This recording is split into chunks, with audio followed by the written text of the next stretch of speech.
Hello students, welcome to the fifth session in the series on Loyalties, famous play written by John Galsworthy.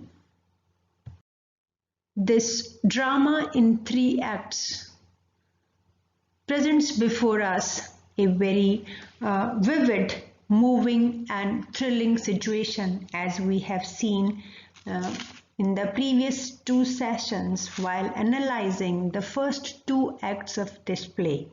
In this session, we are going to focus on the Act 3 of the play. Let's see what happens in the Act 3.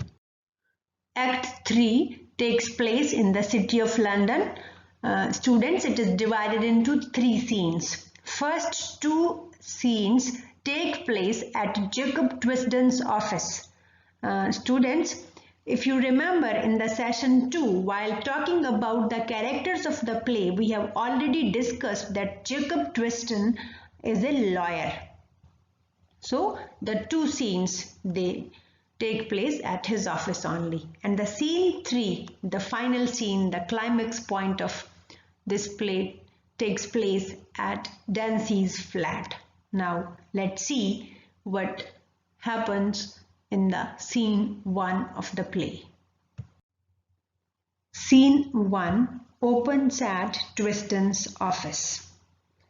A grocer named Gilman visits his office and he comes there in the company of Ricardo's, an Italian wine merchant. Gilman informs Twisden that he had read the numbers of the stolen notes in the day's newspaper, and then he looked into his cash box and found that one of the stolen notes there. So, and then he remembered that the note had been given to him by one of his Italian customers. So he consulted with Ricardo's from where he had got the money. So then Ricardo's did not give him a satisfactory answer. So he brought that Italian person to Twisden's office. And when he told all these things to Twisden, now after giving this information, Gilman explains one more thing, that why he is interested in this case of D. Lewis. He explains that the reason is of his disliking the Jews. He tells Twisden that he does not like the Jews because they work harder, they progress so much. So students, this is how that almost every character is showing his loyalty to his own group or his own set, and he is prejudiced against the other. Look at this man, Gilman. Now when Gilman talks about Ricardo's, then Twisden calls Ricardo's because he had been waiting outside in the taxi when Gilman was talking to Twisden in the office. So when Twisden asks him that where he had got the stolen 50 pound note which was there with Gilman, then Ricardo says that he wishes to explain in private. Then Twisden thanks Gilman for his help and Gilman leaves the office. Now Ricardo's is alone there with Twisden. So now Twisden says that Ricardo's tells Twisden that the matter is very delicate and it concerned his own owner, and it's a family matter. Then Twisden points very frankly that he has admitted that stolen note was in his possession. So if he refuses to tell the truth, he would have informed the police. So Ricardo's get frightened. So he tells Twisden that he had received the note along with some other from a gentleman as settlement of a debt of honor. Then he says that he did not know where the gentleman has got the note from. Now Twisden, being a very shrewd lawyer, is not satisfied with this answer. So he wants more detailed answer. Then he asks Ricardos to tell him the full amount that he received and also the time when he had received it. Then Ricardos replies that the amount was £1,000. He also tells him that he had received the money in the month of October, the previous year. So now Twisden at once becomes suspicious that the person who gave the money was Dancy. And then after some hesitation, Ricardos admits that money had been given to him by Captain Dancy, and he informs or discloses the story of Dancy's love affair, and he tells that there is an affair between Dancy and his daughter, and he is so attached to his daughter that his emotions are aroused and every secret is revealed to the lawyer, that how why he asked Dancy to pay. Now, after having this detailed cross-examining with Gilman and Ricardos, Twisden has the clear picture before him.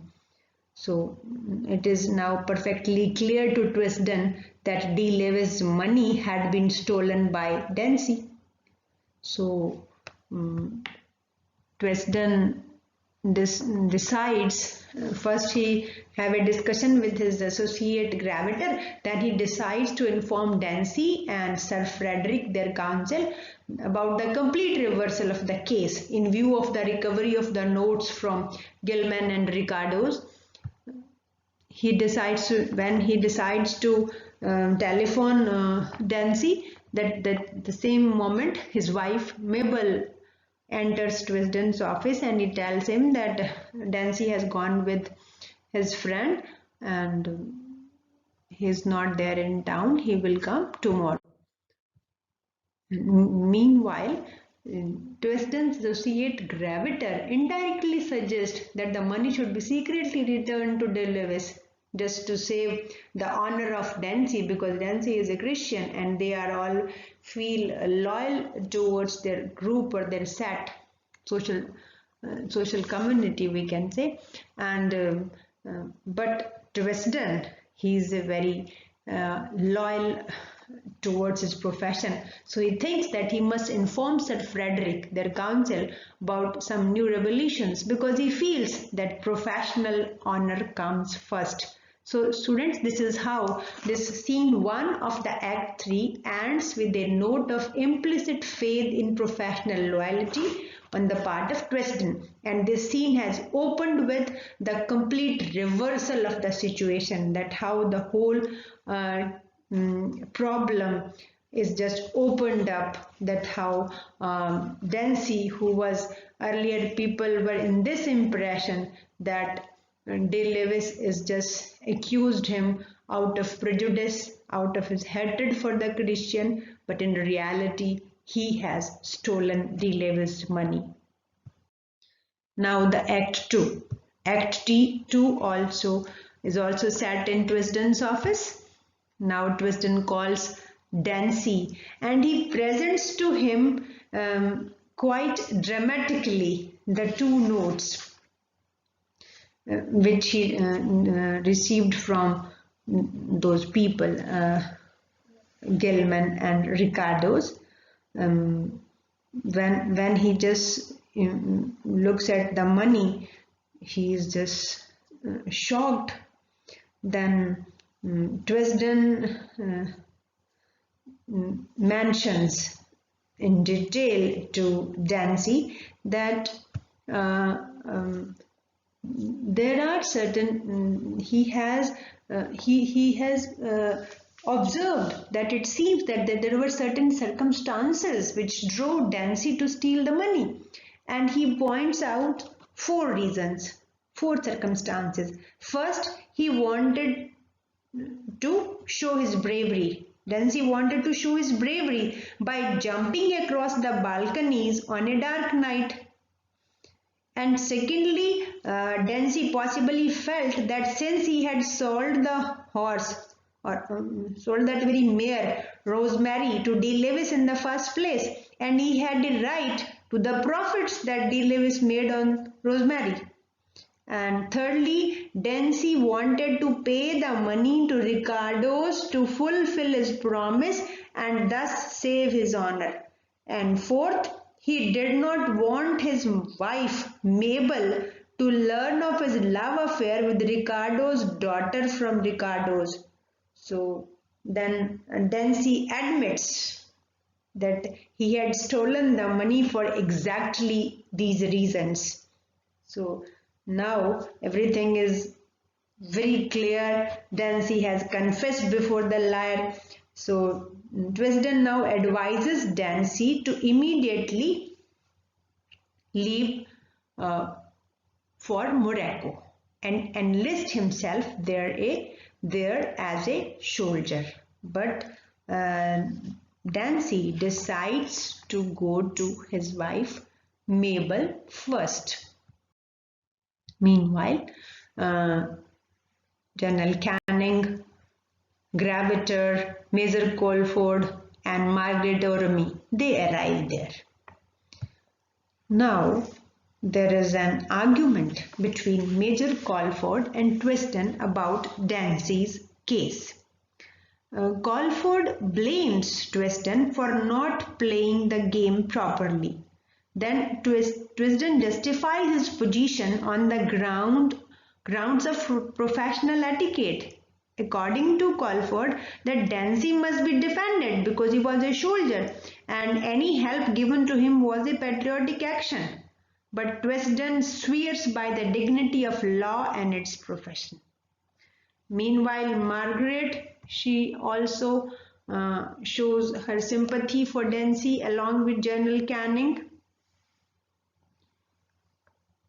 Now, before Dancy leaves to meet Mabel, D. Lewis comes in, and here something very surprising happens. To surprise of all, D. Lewis says that he wants no money from Dancy, and he's not responsible for the warrant that is just going to be issued for Dancy. He is proved to be right, and that is all he wanted to prove.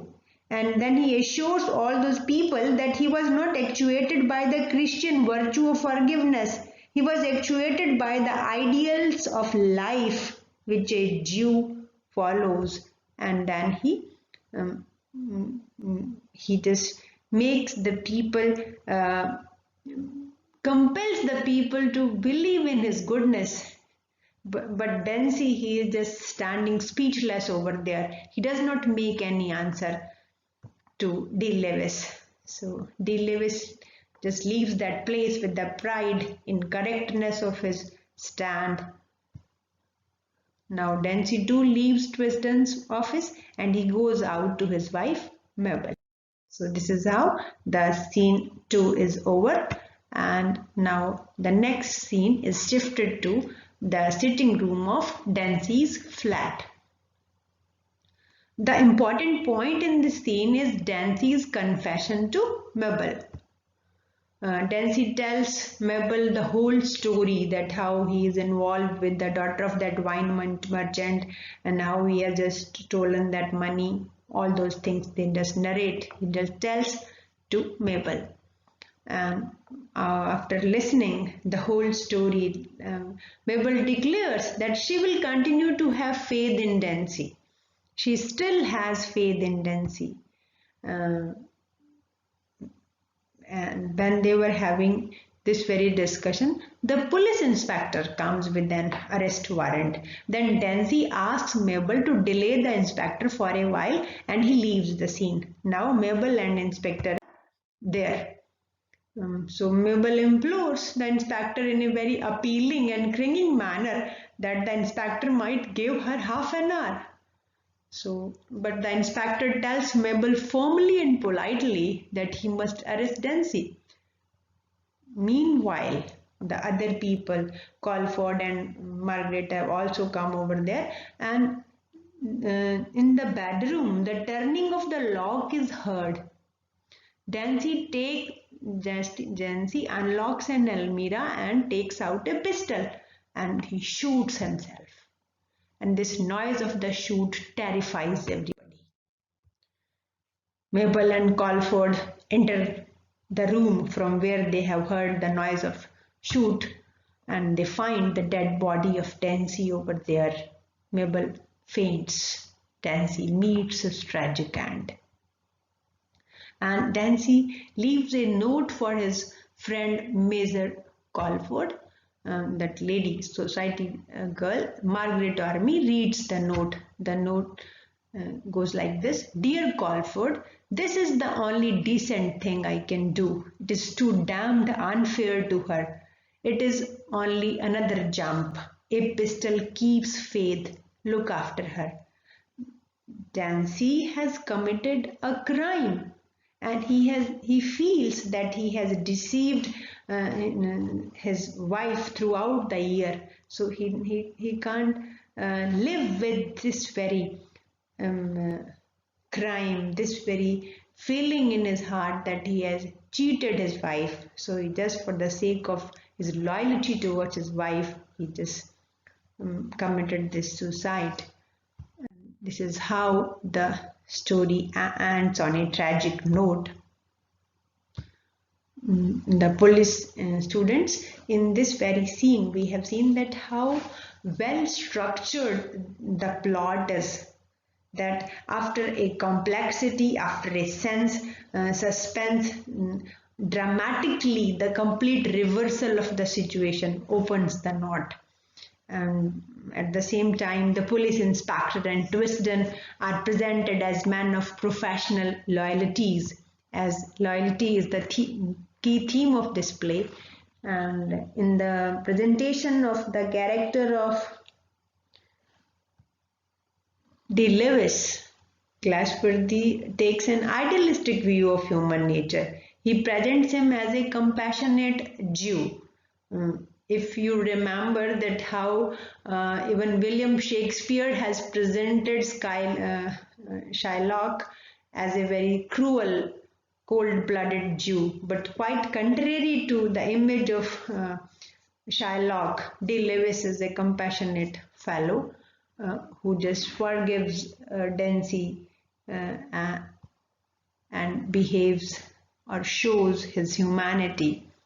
And towards the end, I would like to say that Galsworthy is a master of well-made play, and the plot analysis of this very play proves that this play is a model of its kind. Means this is a well-made play, well-structured. All three acts are packed together to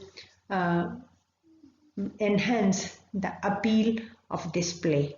So this is all about the plot analysis of this play. In the next session, we will talk about the theme of this play in detail. Thank you.